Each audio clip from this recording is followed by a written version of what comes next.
Welcome back to lecture 13. In this lecture, we are going to discuss gun control, and in particular, two arguments, one for, one against. A few things before we start the arguments. Many people argue that the question over gun control stems from the Second Amendment to the U.S. Constitution, which is, well, two things about the Second Amendment. One is that it sounds vague. It sounds a little vague. The second one is that it was written in a time when things were quite different, not quite different, a lot different from what they are today. Very, very different. But anyway, what's the Second Amendment to the U.S. Constitution? It reads as follows: a well-regulated militia, comma. Now, this parenthetical phrase is what causes the controversy. So a well-regulated militia being necessary to the security of a free state, the right of the people to keep and bear arms, comma, shall not be infringed. So what does this mean to you? How do you feel about gun control? These are the questions you should think about as we proceed in this lecture. But as you can see, well, some of you might probably say now, I don't see anything controversial. I don't see anything weird. It reads straightforward. It's a very clear statement. Basically, a well-regulated militia is necessary to the security of a free state. Okay, so well, if we have a well-regulated militia, military body, why do we need to own guns? Well, the amendment also continues, the right of the people to keep and bear arms shall not be infringed. So we have these two rights: well-regulated militia and the right to bear arms. Is it the right to bear arms for the militia, or is it the right to bear arms for regular people? No, it says the right of the people to keep and bear arms. So it sounds like it says American people. Okay. So now what's the problem? What is that people always point out in a discussion of gun control? That in the United States, mass murders committed with guns are too frequent. At this point, I don't even need to go over them because I'm sure you read the news. As of December 1st, which is the 335th day of the year, there have been 385 mass shootings. This is in 2019, last year. There's one every day. Guns are used a lot in this country. Just back in August, I remember right around the corner from where I live, a man entered into a deli to order a coffee, and he got shot in the head by some random guy who, well, random, probably he knew him, or maybe he didn't know him. He was a hitman who jumped into a car and disappeared.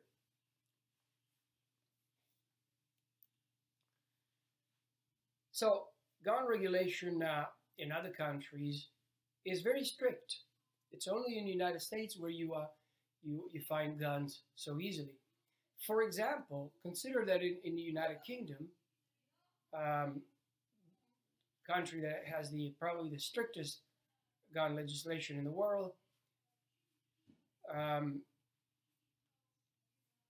well, cops don't even walk around with a gun unless they are specially trained. They are part of a special group.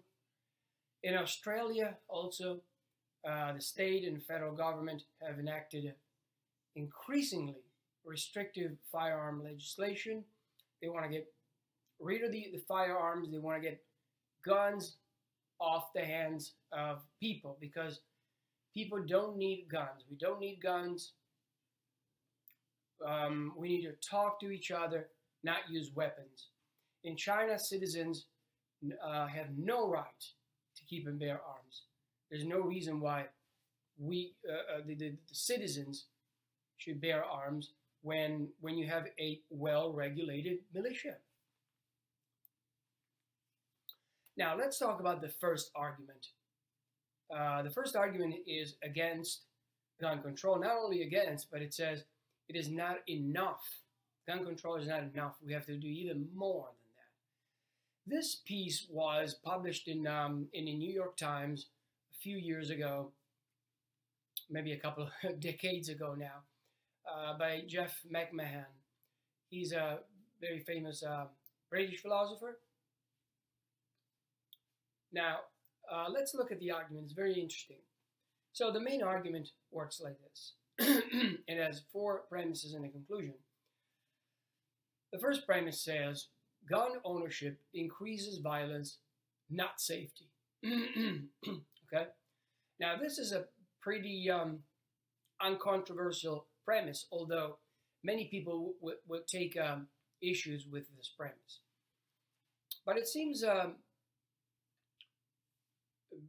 fair to say that gun ownership increases violence. If you have guns, well, you use them, okay? And not necessarily safety if you have guns. I mean, by definition, having a gun is not a matter of safety. Second premise says the Second Amendment is obsolete. This is what I was talking about before, that many people, especially McMahon, feels that our amendment, the Second Amendment, is kind of obsolete because it was written in a time when things were still a little shaky. I mean, if you think about it, in the 1700s and the 1800s, things were not as stable as they are today. Now, you can argue, of course, that there is a social unrest in the world. There are many problems, not in the United States. There's no reason to believe that there's a civil war, right? There's no reason to believe that nowadays the government decides to take over the citizens and become a dictatorship. I don't see that coming anywhere. We are not in the 1700s. You can argue in the 1700s, 1800s, people were not sold on democracy. There were still many problems in the world. In fact, in the 1900s, we had 2 big wars. Not anymore. Maybe in the 80s, you can argue we have the Cold War. But even that, we left it way behind us. Nowadays, we talk to each other. We have pretty much democracy. It's a solid idea of democracy. Some people might say it's naive. But again, I don't see the reason why we should fear the government taking advantage of people. Now, premise 3 goes like this. Banning guns would be more effective than alcohol and drug prohibition, for reasons that I will explain later. Number 4, we have a right to security, not a right to the self-defense with guns. that's true. We need to be safe, but that does not imply that we need to own guns and go around and shoot whenever we want. The conclusion to these four premises, if these four premises are true, the conclusion follows from the premises, and if the premises are true, this is, if you remember from logic, from lecture 2, this is a sound argument. Therefore, private gun ownership should be banned. Okay, now let's look into the argument more in detail. Let's look at that's the argument on the left side, and on the right side you see the argument for the premises, I mean. So we have more guns than other developed societies and more violence.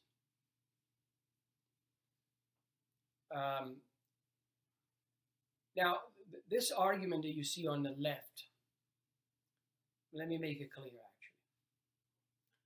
actually, is the argument that supports premise 1. So each premise has its own argument. So the first argument, remember, is gun ownership increases violence, not safety. If you remember from the previous, okay? So premise 1. Now, McMahon is going to give an explanation, an argument to support premise 1. So what's the argument? Premise 1 is supported by the following argument. We have more guns than other developed societies and more violence. How do you explain that? How do you explain that in China, in England, in Italy, they have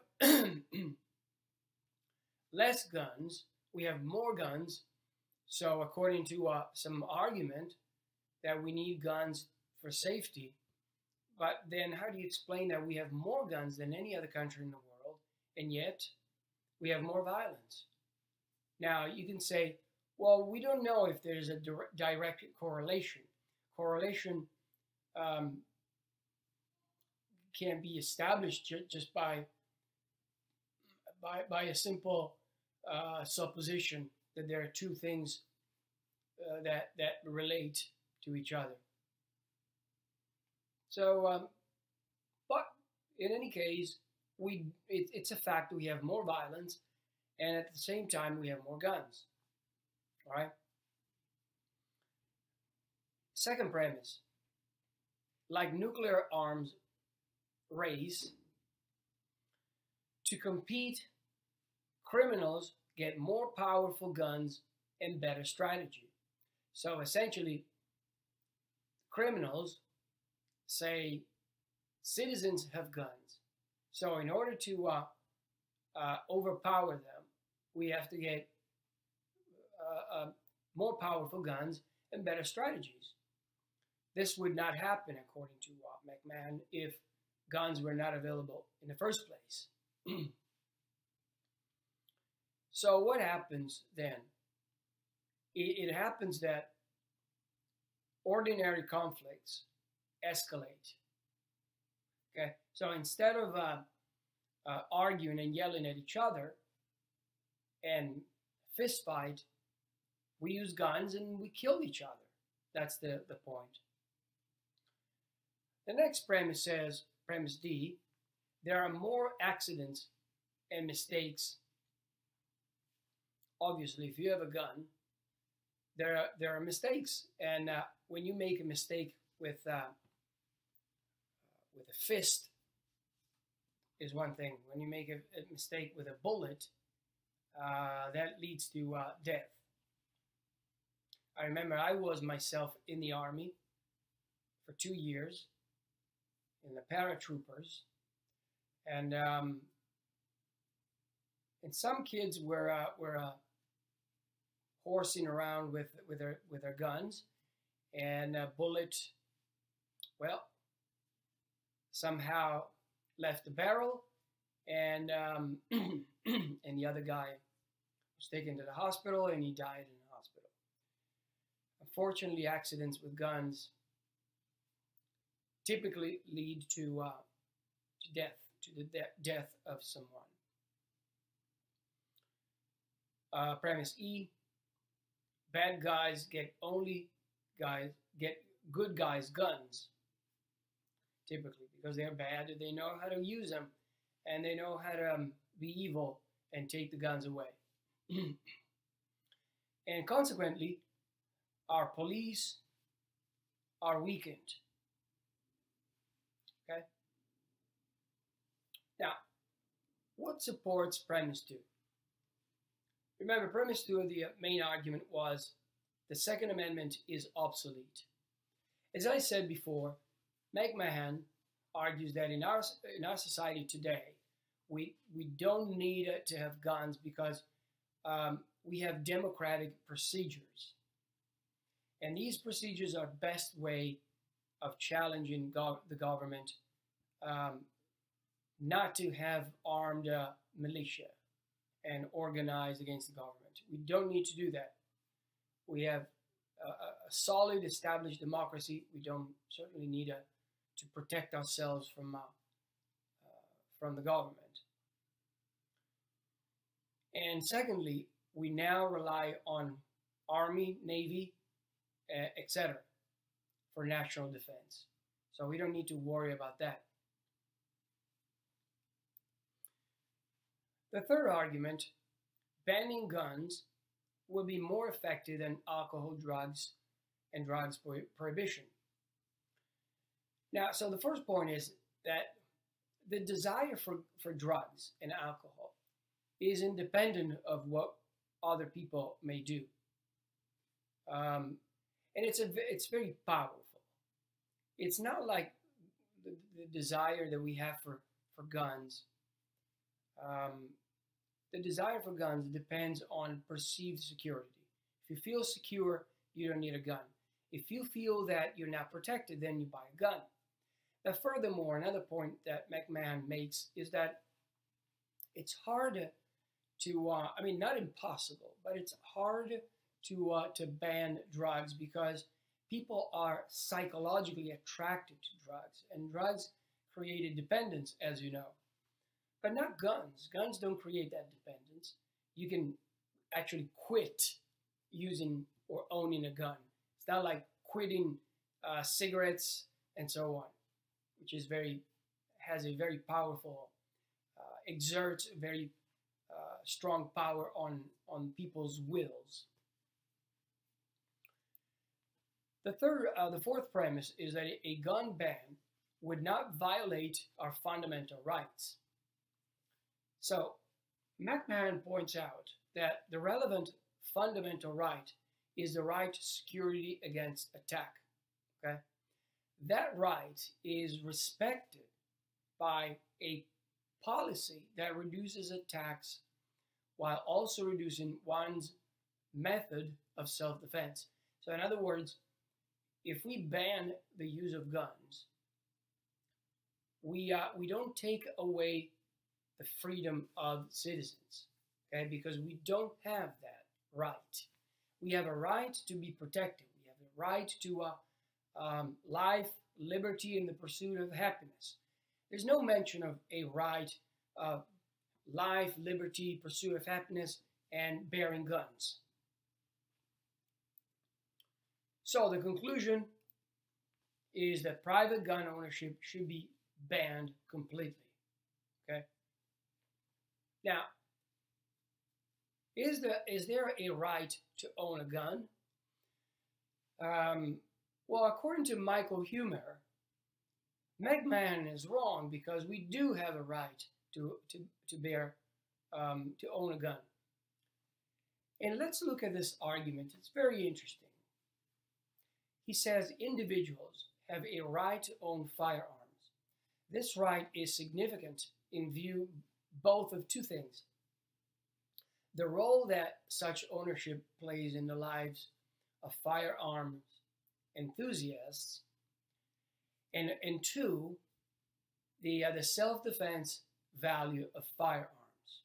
Now remember that McMahon says, yes, we have a right to life, to liberty, to be defended by the government, but not to own guns. But according to Humer, to this very good argument,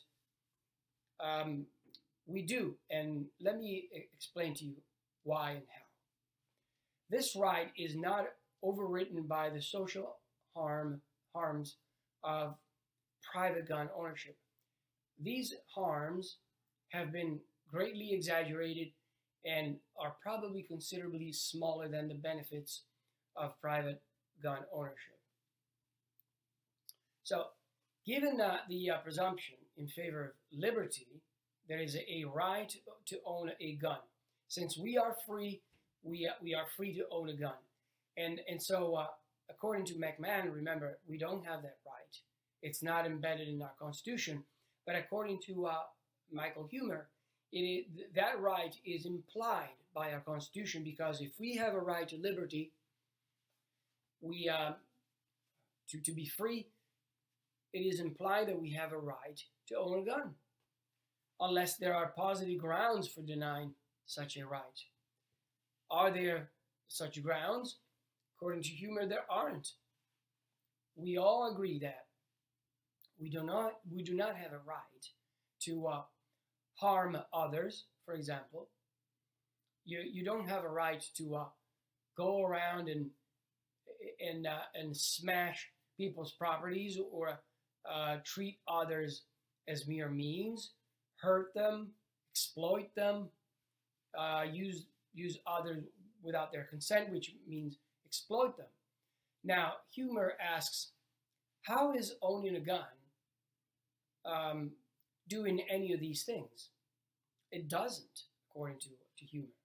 So we do not prohibit activities just because they can be they can make it easier for one to perform a wrong. So even though owning guns makes it easier for criminals to do something wrong, that's not the reason to ban owning guns in the first place.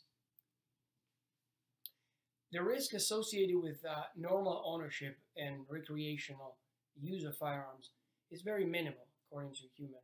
Approximately 77 million Americans own guns, and the accidental death rate for firearms is about 0.3%. 0.3 per 100,000 population. Okay, so it's very minimal, according to Huemer. Compare. The average citizen is 19 times more likely to die in an accidental fall, and 50 times more likely to die in a car accident. So what are we going to do? Ban cars, driving cars, or banning falling? He says. So remember, McMahon argues, when you have a gun, instead of fist fight, the fight escalates and you shoot the opponent. And Huemer responds, only very atypical individuals would shoot their opponents. Don't tell me that any and every gun owner would shoot their opponents. It's just not right. It's not true. Only people who are already predisposed for violence, for using guns, would do that. So McMahon claims that are wrong, according to Huemer, because in 75 countries, in 75 counties in the United States, over 89% of adult murderers had prior criminal records as adults. So in other words, Huemer is arguing you will never see a regular citizen, normal citizen like me, like you, who goes out and shoots people randomly just like that. The people who use guns to murder are criminals with criminal records. So gun ownership does not typically impose excessive risk on others. In general, the fact that restricting an activity has beneficial consequences does not show that no weight at all should be assigned to the freedom to engage in it. suppose that taking my car, as I said before, from me and giving it to you increases total social welfare. It would not follow that I have no claim at all on my car. And also, as I also indicated before, suppose that in fact, by taking away cars from people, I don't know why Humer used this argument, but I think this is a good argument in favor, in support of his argument, is that what if you take away all the cars? Well, you increase safety, but is that right? It wouldn't be right, because you're taking away someone's property, and we have a right to ownership. Okay. So, is the right to own a gun significant? Yes, according to Humer, because first of all, it is important to people who own guns, who are enthusiasts, who go to the range and shoot and use guns. It gives them a pleasure to do that. Okay. Now you can say, well, that's a stupid pleasure.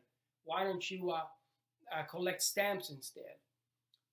But that's not a good argument, because the gun enthusiast is going to say to you, I don't tell you what to like. Why do you tell me that my hobby is stupid? I enjoy it. It gives me pleasure. Isn't that the point of a hobby? And the second point is the right of self-defense. We do have a right of self-defense. Okay? That can't be taken away from us.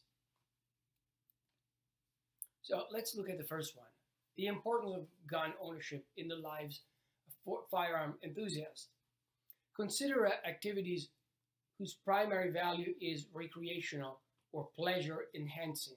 Like I said before, now you can think about sexual activities, reading books, watching TV, movies, and so on. All these activities, all these hobbies, you might call them, would not be rational to give them up just because they could increase life expectancy. Okay, so many gun owners appear to derive enormous satisfaction, enormous pleasure, as I said before, from using guns. And Humer says it's no exaggeration to say that for many, recreational shooting is a way of life. There are people who say, this is my life. Just like, for example, you collect stamps, or you are a runner, or a baseball player. That's your life. Okay? So for these people, that's a lifestyle. Consequently, a prohibition on firearms ownership would constitute a major interference in the lives and the freedom of recreational gun users. The second point was that we have a right of self-defense, and this is more complicated, so let's take a moment to look at the argument. It's a very interesting argument. So, the right of self-defense is an important right. We all agree to that. A firearms prohibition would be a significant violation of the right of self-defense.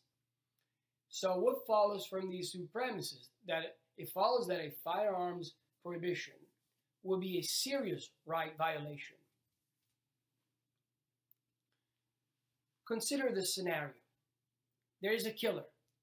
He breaks into your house. Now he has an accomplice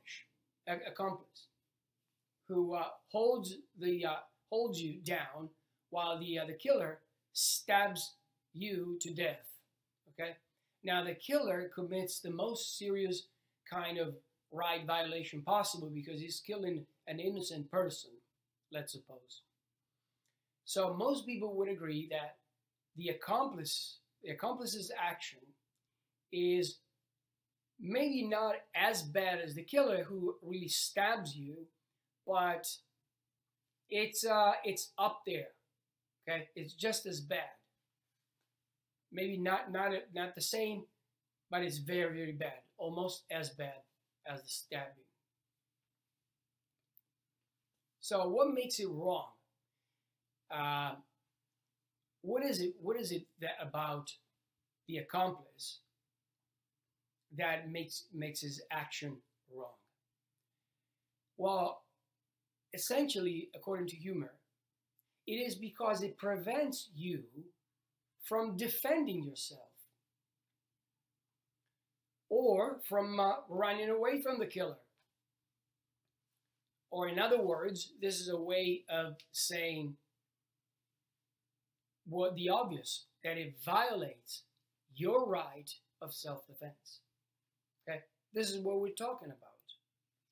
Now consider this other scenario. You, the victim, let's suppose, you have a gun by your bed, okay? And you would use it to defend yourself if you were able to use it. And you shoot the killer, and not necessarily, by the way, because you can show the gun, and the killer might get scared and run away, or shoot in the air and scare the killer. Most of the times, you don't even need to fight. If there's a killer, a criminal, breaking into your apartment, and you shoot a couple of bullets in the air, that's going to be sufficient to scare him. So as the killer enters the bedroom, the victim, you reach for the gun, but the accomplice, remember, grabs the gun and runs away. All right? In this case, he doesn't hold you down. He just takes the gun and runs away. And the killer stabs you to death. Now, once again, it's the same story. Why is it wrong? Because it prevented you from defending yourself, whether the accomplice holds you down or takes away your gun. Now, think about the analogy here between the accomplice's action and a firearms prohibition. A firearms ban would require confiscating the weapons that many individuals keep for self-defense. Just like the accomplice, okay? Just like the accomplice takes away your gun and runs away, the same thing, the firearms prohibition would do the same. It would just be done by two different entities, but it would be done in the same way. And it will lead to the same result, according to Humer. With the result that some of these individuals would be murdered, robbed, raped, or seriously injured.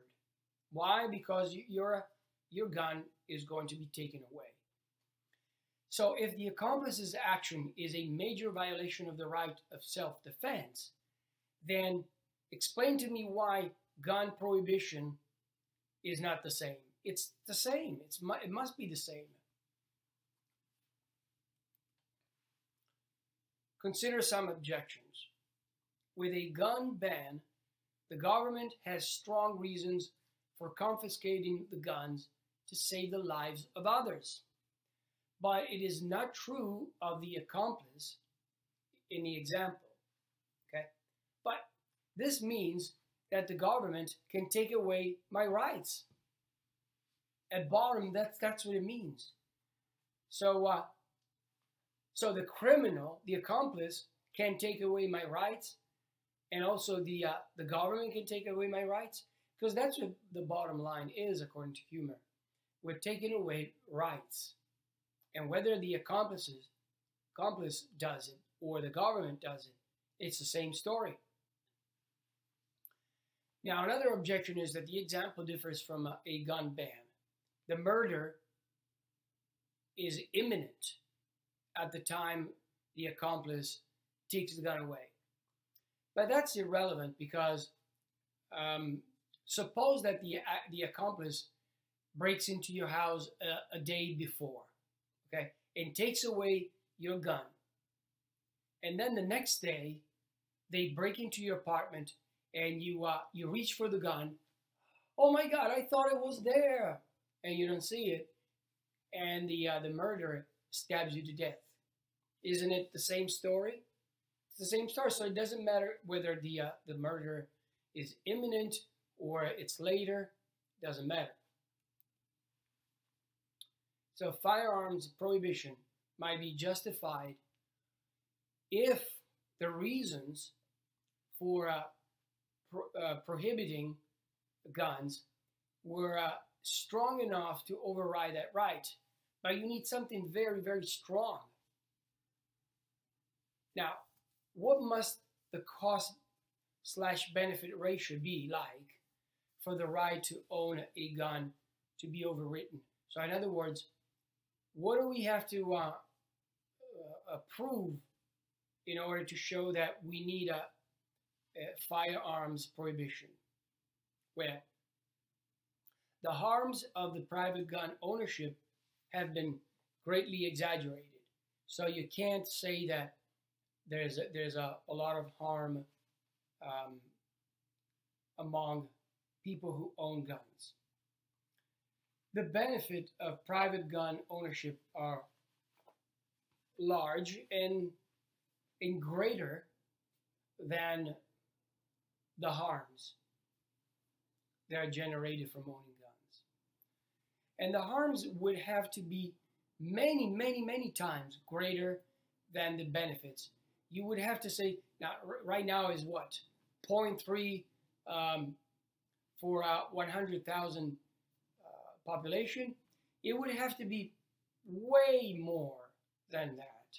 It would be, I don't know, something exaggerated, like every single day, several 100,000 people harm each other owning guns. But that's not the case, according to Humer. That's the only reason why. And probably he would argue that's not even the only reason why. We have to discuss that. But it would have to be so egregious that would justify firearms ban. Now, number one, the harms of private gun ownership have been greatly exaggerated.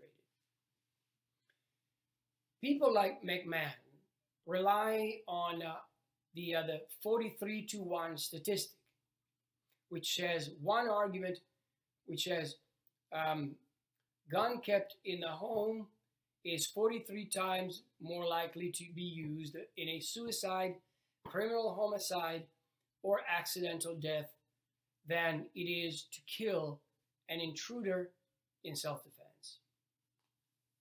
According to Humer, this is misleading because to assess the benefit of guns, one would have to examine the frequency with which guns prevents crime, rather than the frequency with which they kill criminals.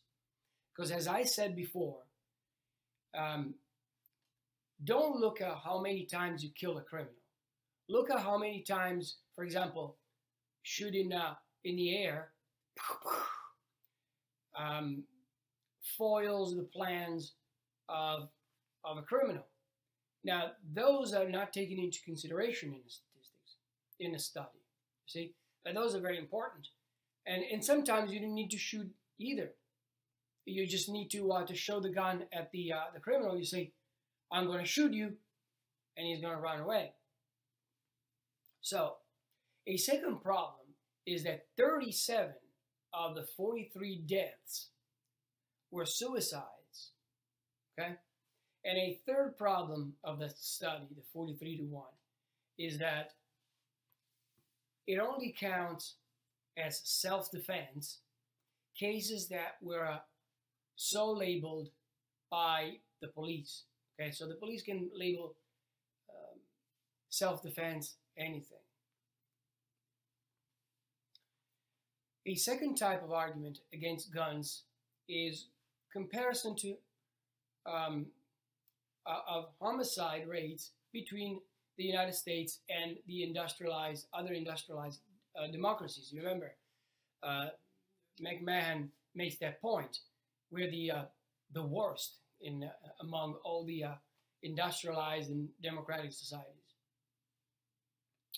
Now, humor has these 4 points. First of all, jurisdictions with stricter gun laws tend to have higher crime rates. How do you explain that? Number 2, shifts to more permissive gun laws tend to be followed by drops in crime rates. How do you explain that? Third, areas with higher gun ownership rates have lower crime rates. Explain that. And fourth, historically, crime rates have fluctuated with no discernible pattern as the civilian gun stock has increased. I can't talk today. I don't know why. Has increased drastically. So essentially, in the history of gun control of guns, crime rates have fluctuated up and down, and it has nothing to do with restrictions. Essentially, that's what humor is saying. Consequently, at a minimum, one cannot claim justified belief that gun prohibition would be overall beneficial to people. In order to be justified as a case of the overriding rights, gun prohibition would have to save many times as many lives as it costs. Consider these points. It is wrong to murder a person even to prevent several other killings. A violation of a person or group's rights of self-defense, predictably resulting in the death of one of the victims, is morally comparable to murder. If it is wrong to commit a murder to prevent several killings, then it is wrong to commit a rights violation comparable to murder to prevent several killings. So, it is wrong to violate a person's or a group's right of self-defense, whether it's one or many, predictably resulting in the death of one of the victims, even to prevent several killings. Therefore, it is wrong to violate a group of people's rights of self-defense, predictably resulting in the death of many of the victims, even to prevent several times as many killings. And so it follows from this argument that gun prohibition would violate a group of people's rights of self-defense, predictably resulting in a death of many of the victims. So the conclusion is, therefore, gun prohibition is wrong, even if it would prevent several times as many killings as it contributed to. Okay, so we are at the end of lecture 13. I hope you enjoyed this lecture as usual. As usual, you have the PowerPoint presentation on my website, and it's also linked to in the syllabus. I hope you have interesting discussions. We have interesting discussions on gun control. I posed a very interesting question, by the way, and as usual, don't just feel like you have to respond. You do have to respond to my initial question, but feel free to expand that question and incorporate other topics that you want to talk about, okay? So this is lecture 13. which means it's the last lecture for the semester. I hope you enjoy the semester and have a great continuation of your time in college and your lives. And I hope you you maybe consider taking other philosophy courses. I hope you enjoy this course. Thank you, and I'll see you around.